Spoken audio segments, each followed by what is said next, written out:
যারা এখনো জয়েন করে নাই তাদের আর জয়েন করতে দেওয়া হবে না এবং তাদের ক্ষেত্রে ডিসিপ্লিনারি অ্যাকশন নেওয়া হবে।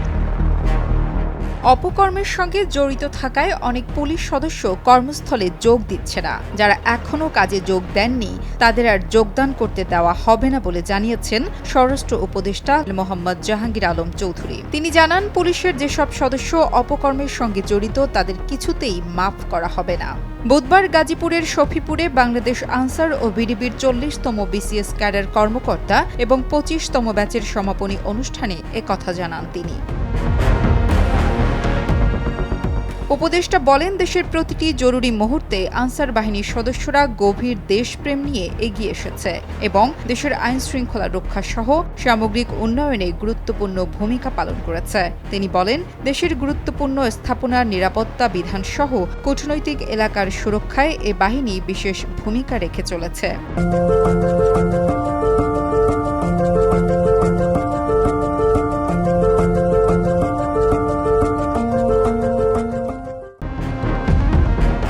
অনুষ্ঠানে স্বরাষ্ট্র উপদেষ্টা মোহাম্মদ জাহাঙ্গীর আলম চৌধুরী তার বক্তব্যে ভাষা আন্দোলন ও মহান মুক্তিযুদ্ধে আনসার বাহিনীর ভূমিকার কথা উল্লেখ করে তাদের সাহসের প্রশংসা করে সবাইকে ধন্যবাদ জানান।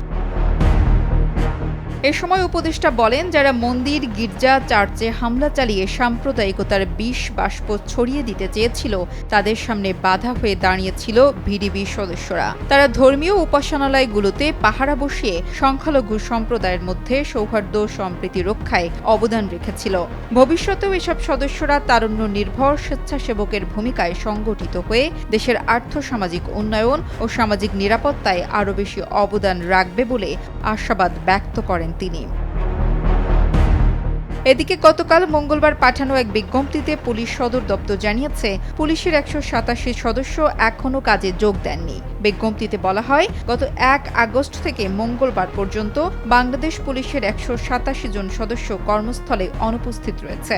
এর মধ্যে ডিআইজি পদমর্যাদার 1 জন, অতিরিক্ত ডিআইজি 7 জন, পুলিশ সুপার 2 জন, অতিরিক্ত পুলিশ সুপার 1 জন, সহকারী পুলিশ সুপার 5 জন, পুলিশ পরিদর্শক 5 জন, এসআই ও সার্জেন্ট 14 জন, এএসআই 9 জন, নায়েক 7 জন এবং কনস্টেবল আছেন 136 জন।